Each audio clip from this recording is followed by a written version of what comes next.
All right, so in Autodesk, one of the things that you'll need to do is to create an assembly. And you're going to use that for in the very first time you use it, it'll be for the sketch plane cube. You're going to put 5 of those cubes together, and then you need to constrain them. And there's a PowerPoint that shows you kind of what the different constraints are and how you do that. But to open an assembly and to place your parts, generally this is how that's done. So you would click to open an assembly.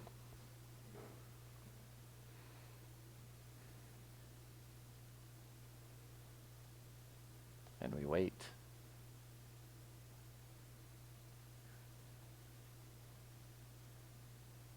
Anytime.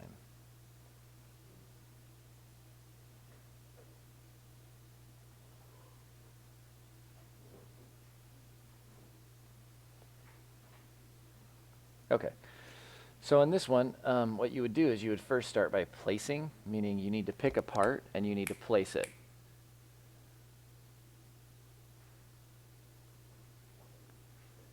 And so here we would click on place. We would come in and find something that we have created, like, I don't know, whatever. I guess I should probably just do the sketch plane cube, but it's not in here. So let's do like, we'll do the iPad stand 3. Why not? So go ahead and open it. So I have it here, and if I zoom out, you can see I have kind of this half grayed in. If I click, then it goes onto my canvas here. If I click again, I can add another one. You can see it's still here. I click again, I can add another one. I could keep adding them as many as I want. So let's say I put 3. I'm going to go ahead and hit escape to get rid of it. So now I have the 3, and if I just push down on the mouse wheel and hold shift, then I get my orbit tool, and you can see that I have 3 of these. Now if I wanted to tie these together, I would use the Constrain tool, which is up here. And inside of the Constrain, there's different options. So there's mate, there's angle, there's tangent, there's insert, and then inside of mate there is either mate or flush. And mate means that you're going to take 2 surfaces and sort of stick them together. Flush means you're going to take 2 surfaces and line them up. So, you know, if I was to show you that, I might go, okay, I want to take this, I'm going to do flush, and I would click this surface and this surface. And now you can't really tell, but they have just gotten to be on the same sort of plane. They're in line with each other. And you should be able to see that now. Then I could come over here and I could say, okay, well, I also want, we'll just click apply. I also want this surface and this surface to be flush. And I can click apply. And now you can see that now they're lined up in this way, but they're also lined up in this way. Now, you can still move them.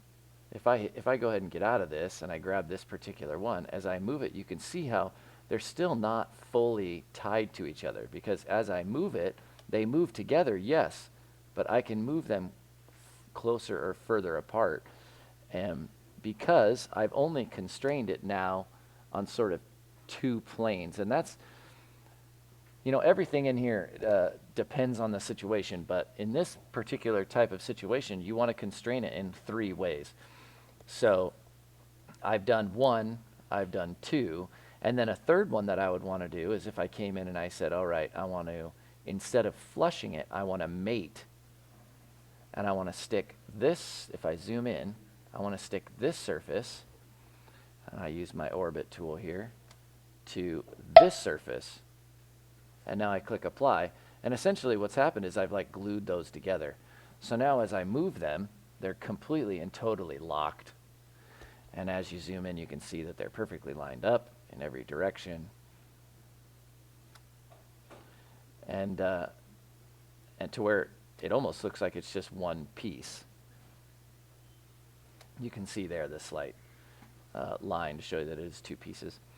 So you can do the same thing if I wanted to take this one, for example, and I want to do a mate of this surface to this surface, and then click apply, and then I wanted to do a couple of flushes, so I'll say this surface and this surface, turns it around now, right?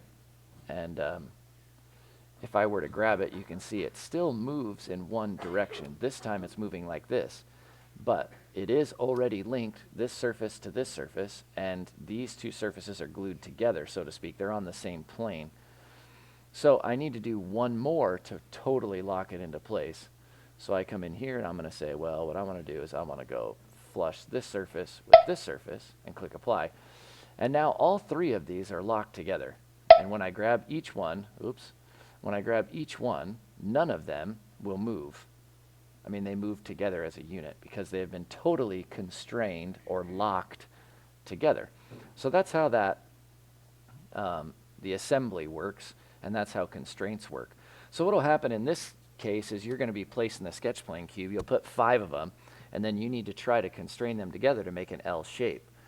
But later on, when you do the pegboard toy, you'll be having different parts of the pegboard to put together to make it look like how the finished toy should look. You design the individual pieces, and then you come and constrain them together. But that's the basics of how an assembly works, and also using constraints.